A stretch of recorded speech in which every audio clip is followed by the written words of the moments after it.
I've got a 28-inch Ariens Sno-Tek, my neighbor's blower that won't start. Checked it for fuel, checked it for oil. Oil is definitely old, but it is at the appropriate level. So we're gonna dig in, make sure we have spark, make sure the carburetor is clean, we have fuel passage to the engine. If you're looking to figure out where your carburetor is, a good sign is always wherever the throttle and choke control and ball bar. Good place to start, which looks like we'll have to take the shroud off the exhaust as well as the little bit of metal here. Looks to be pretty easy, straightforward. Pull those off. We'll get back to the carb. Alright, got the 4 bolts off the exhaust shroud. One here, and 2 up front. They're all 10mm. They're all alike. The other thing I did was disconnect the spark plug wire before starting in on the work. Obviously, this engine doesn't want to start, but still the right precaution to ensure that it can start. Also going to pull the spark plug out and check for spark to make sure that that's not our issue. The spark plug that came out of the blower is extremely black. I'm no spark plug whisperer, but we're going to clean this up a little bit before we test for spark. Perhaps this is either our problem or not helping the situation. Now the spark plug's looking a little bit better. I'm going to put it back in the spark plug wire and see if I can see any spark. Got the spark plug laid against the engine. I'm going to pull the cord and see if I get any spark. Maybe tough to see. Yep, so we can see that we have spark. Okay, I took 4 bolts off, 1 here, 3 and 4. Notice the first 3 were a little bit longer than the ones that were holding the exhaust cover up. 4th was short and stubby, goes in the bottom. It's important to take note so I don't forget which bolts go back where. Next I have to take this off. Surprisingly tough to get off without damaging either the knob or some fingers, but I'll be careful. I'll go slow and get it off so that I take this piece off. I expect there to be some wires behind it based on the on-off switch, so won't go yanking on it until I can get those free. So I got this piece free. Never hurts to take note of the position it's in prior to removing it, just so I remember how it goes back together. And like I said, before I go yanking this off, I'm gonna go easy because I expect there to be some wires behind the switch. And as expected, there are a couple wires behind that switch that will need to be carefully removed so as not to damage them. I also need to remove the tube that connects, of course, to the outside.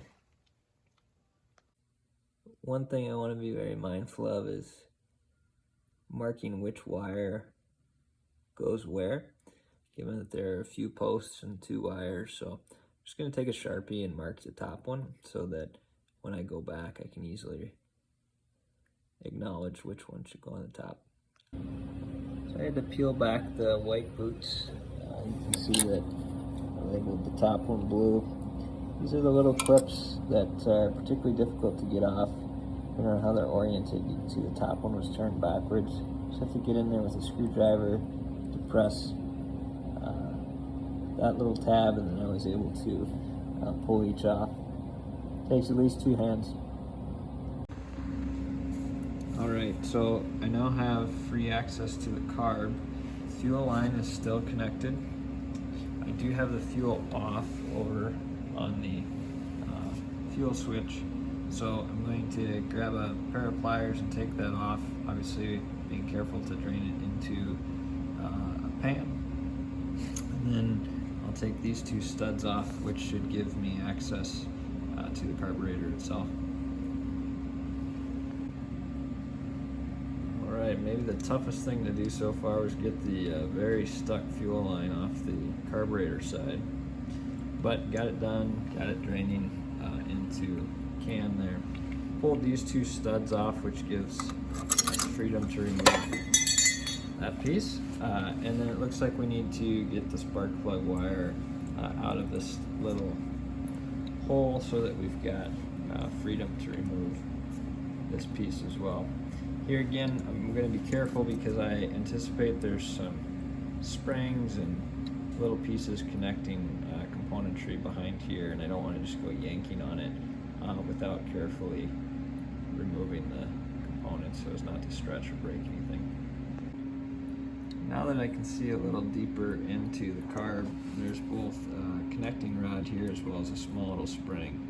What I'm going to do is take this piece off via these two bolts just to make sure I've got better line of sight to how to remove those components so that I don't do any damage in the process. So everything I've worked on thus far, other than the spark plug itself, has been 10 millimeters, and I could get to it easily with a socket wrench. This one I'm going to go in with an open end just because I don't have clearance here, or easy clearance, but pretty nice that everything's 10 millimeter. One thing to note, the fuel shutoff on this blower is not working, so we are trickling quite a bit of fuel down into the can. Something I'm going to be mindful of as I continue to work, making sure I don't overflow my can. So now that I'm over the carb, I can see that there's that small little spring that's going to need to be unhooked. It should be easy to do by hand, and then I need to just simply ensure I've got a plan to get this top piece out, which I imagine I can rotate all the way over and pull up through this plastic piece. So that's exactly what I did. I rotated over, gently pulled that small little spring out, careful not to let it bend or retract and bounce anywhere. Rotated the plastic further to the clockwise position, which allowed me to pull directly up on this rod. So now the carb should be free. Pull it off. I have a plug to drain the bowl, which I'll do into my waste can here, and then we'll pull the carb apart. Found that it was easier to simply keep the carb on the studs and crack loose the drain plug. I'll now remove it and empty it into the can. So I drained the fuel out of the carb. I'm now going to get onto the second bolt, which should allow me to pull the bowl off the bottom. That's where we'll start our cleaning process. One thing to note, because the fuel shutoff was not working, I simply tossed in a wing nut of similar size, tied it back with a guitar string, and it's no longer leaking. Obviously the clamp might work as well, but it's less likely to collapse the hose or do any damage.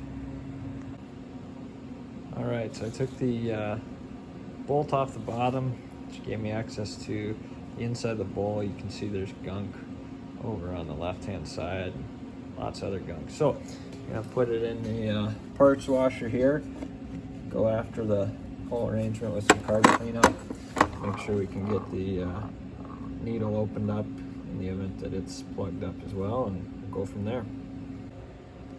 I use this carburetor cleaner. I always wear gloves when I use it. It says it's good on gunk, I guess, and works on carburetors, so that's about all I need to know. Alright, so after spraying the carb down, see there's all sorts of loose gunk in the makeshift parts washer here. Made sure to get inside, get all the loose material out. There's still some pitting, but all the loose material is gone. At the same time, I got in here, ran a guitar string up through the needle. You can take the float off if you want to, but that has a lot of springs you need to be careful of. This one actually looks like the pin may need to get adjusted slightly.